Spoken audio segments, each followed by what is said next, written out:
Amados, vocês não vão acreditar, mas o caso de hoje é de 1975 e foi solucionado em 2025, 50 anos depois. Isso é incrível. Tudo isso foi possível através das novas tecnologias e vontade de retornar ao caso da polícia de Maryland, aqui nos Estados Unidos. O nosso caso de hoje é de Rosianne Sturz, que começa em 1975, no estado de Maryland, Estados Unidos. E durante décadas foi considerado um daqueles crimes destinados ao esquecimento. Mas, felizmente, a justiça para esse caso demorou, mas chegou. Rosianne era uma jovem mulher descrita por familiares como reservada, trabalhadora e extremamente ligada à família. Naquele ano, ela desapareceu repentinamente, sem deixar bilhetes, sem sinais de fuga e sem qualquer histórico que indicasse que iria sumir por vontade própria. Dias depois, seu corpo foi encontrado, confirmando o pior cenário possível. E se você gosta de histórias de crimes reais, você está no lugar certo. Já deixe seu like, seu comentário, se inscreva e compartilhe. E para quem não me conhece ainda, o meu nome é Solange Benite. Aqui no canal da Sala de Justiça, eu conto e reconto crimes reais para quem gosta de true crime. Agora, vem comigo que no caminho eu te explico como tudo isso aconteceu. E enquanto isso, na Sala de Justiça, as circunstâncias do crime eram perturbadoras, mas limitadas pelas ferramentas investigativas da época. A polícia coletou evidências físicas, ouviu testemunhas e tentou reconstruir os últimos momentos de Rosianne.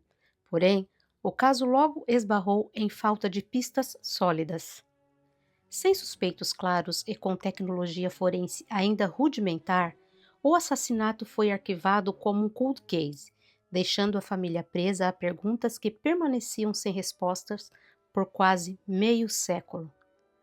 Durante anos, o nome de Rosianne Sturz aparecia apenas em arquivos empoeirados e listas de casos não solucionados. A investigação original havia identificado possíveis suspeitos, mas nenhum deles pôde ser formalmente ligado ao crime com as provas disponíveis. O tempo passou, testemunhas envelheceram, algumas morreram e a esperança de justiça parecia desaparecer lentamente. No entanto, as evidências coletadas em 1975 nunca foram destruídas. Elas permaneceram guardadas, esperando o momento em que a ciência pudesse falar mais alto que o silêncio. Foi apenas décadas depois, já com avanços significativos em análises forenses e cruzamentos de dados, que investigadores decidiram reabrir o caso.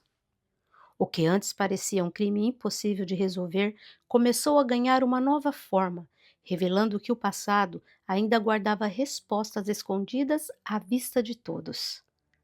A reviravolta aconteceu quando autoridades confrontaram evidências antigas com novas informações obtidas ao longo dos anos.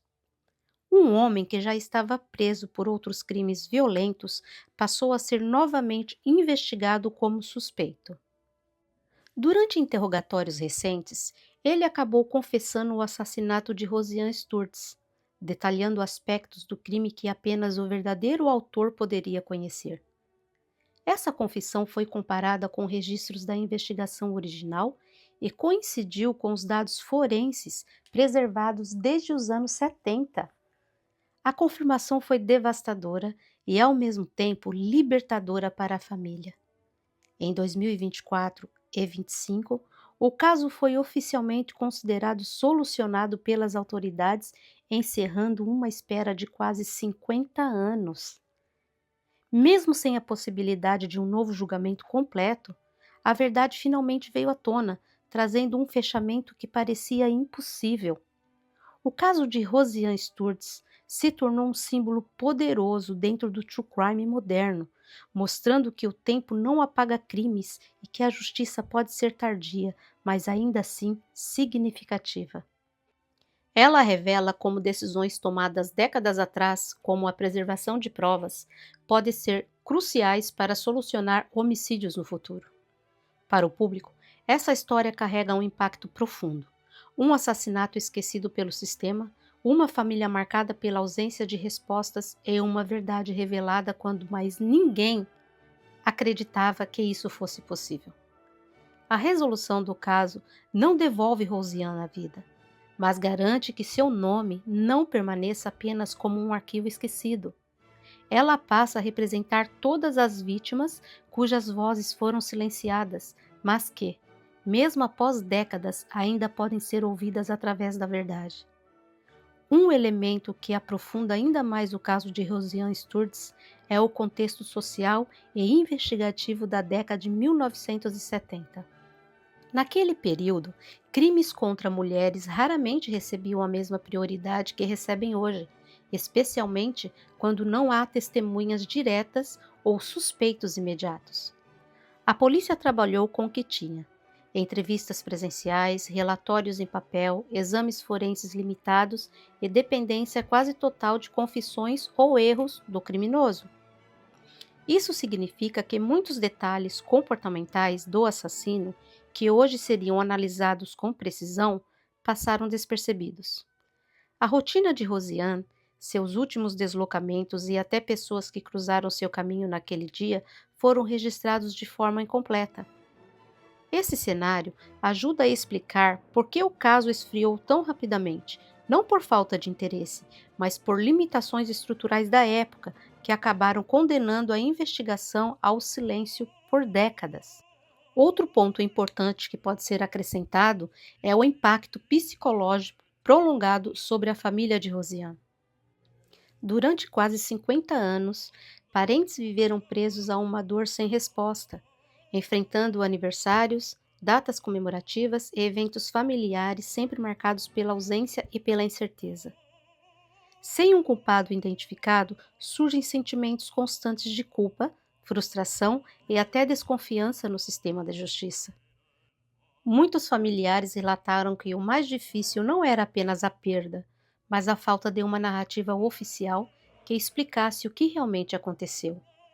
Esse vazio emocional se estendeu por gerações, transformando o caso de Rosiane não apenas em um crime não resolvido, mas em uma ferida aberta que atravessou décadas, mostrando como a ausência de justiça afeta muito mais do que apenas estatísticas criminais. Quando o caso foi reaberto, um detalhe crucial foi a revisão minuciosa de documentos antigos. Investigadores passaram semanas analisando relatórios escritos à mão, fotografias em preto e branco e gravações analógicas, reconstruindo uma linha do tempo que nunca havia sido completamente organizada. Pequenas inconsistências, ignoradas no passado, começaram a ganhar peso. Informações que antes pareciam irrelevantes passaram a fazer sentido quando conectadas a crimes semelhantes cometidos pelo suspeito ao longo dos anos. Esse processo revelou um padrão de comportamento violento que não havia sido reconhecido em 1975. A confissão obtida décadas depois não surgiu do nada. Ela foi resultado de um trabalho silencioso, técnico e paciente, que mostrou como a persistência investigativa pode transformar fragmentos antigos em uma verdade sólida. De acordo com as informações oficialmente divulgadas pelas autoridades quando o caso de Rosiane Sturz foi encerrado décadas depois, a forma como ela foi morta foi estabelecida a partir de reanálise dos laudos originais e da comparação com a confissão obtida anos mais tarde. Na investigação de 1975, os peritos já haviam concluído que a morte foi resultado de violência direta intencional, descartando acidente ou causa natural. No entanto, naquela época, a limitação tecnológica impediu que se identificasse com precisão o autor. Quando o caso foi reaberto, os investigadores confirmaram que Rosiane foi atacada de maneira deliberada em um encontro controlado pelo agressor, sem sinais de luta prolongada em local público, o que indicou que ela estava vulnerável e sob domínio do criminoso no momento do ataque. Durante os interrogatórios modernos, o suspeito, já condenado por outros crimes violentos, descreveu como abordou Rosiane e como a situação evoluiu rapidamente para um homicídio. As autoridades evitaram divulgar detalhes gráficos, mas confirmaram que a causa da morte foi compatível com agressão física fatal, consistente com o padrão de violência que o criminoso demonstrou em outros casos ao longo de sua vida. Pontos específicos relatados na confissão coincidiram com informações técnicas do laudo original, como a dinâmica do ataque e o tempo aproximado da morte, elementos que jamais haviam sido divulgados ao público. Essa convergência entre confissão e prova técnica foi decisiva para que o caso fosse oficialmente considerado solucionado entre 2024 e 2025. Um aspecto importante é que a forma como Rosiane foi morta revelou para os investigadores modernos um comportamento típico de crimes oportunistas cometidos por indivíduos reincidentes.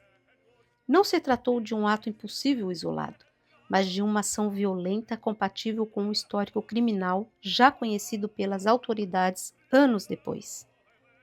A ausência de tecnologia avançada em 1975 impediu que esse padrão fosse reconhecido na época, permitindo que o agressor permanecesse em liberdade por muitos anos.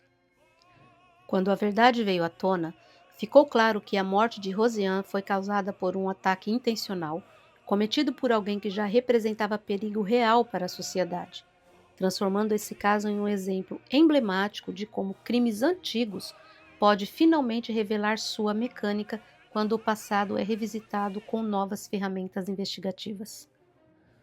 O nome do assassino de Rosiane Sturtz foi oficialmente identificado pelas autoridades de Maryland como Charles William Davis Jr., um condenado por assassinatos que já estava cumprindo pena de 3 sentenças de prisão perpétua, mais 45 anos no Correctional Institution, por outras mortes cometidas nos anos de 1970, muito antes de o caso de Rosiane ser solucionado em 2025. E graças às fontes de pesquisas, sabemos também a data de nascimento dele, 18 de junho de 1947, em Baltimore, Maryland, ou seja, em 2025 ele tem 78 anos de idade, aproximando-se dos 79 anos neste ano. A solução do caso aconteceu porque investigadores resgataram evidências antigas, incluindo uma entrevista gravada de 1981 em que Davis discutia o crime em troca de imunidade e uma carta do promotor da época, garantindo que ele não seria processado por informações sobre o caso. Embora naquela época ele não tenha reconhecido Rosiane a partir de uma foto mais antiga, os detetives reabriram o caso em 2024 e mostraram um retrato mais recente de Rosiane, que fez David reconhecê-la como uma das vítimas, confessando então o assassinato. Sobre se ele ainda está vivo hoje, a resposta é sim. Charles William Davis Jr. ainda está vivo, preso em 2025, porém não foi processado novamente pelo assassinato de Rosiane Sturtz, devido à imunidade concedida na década de 1980.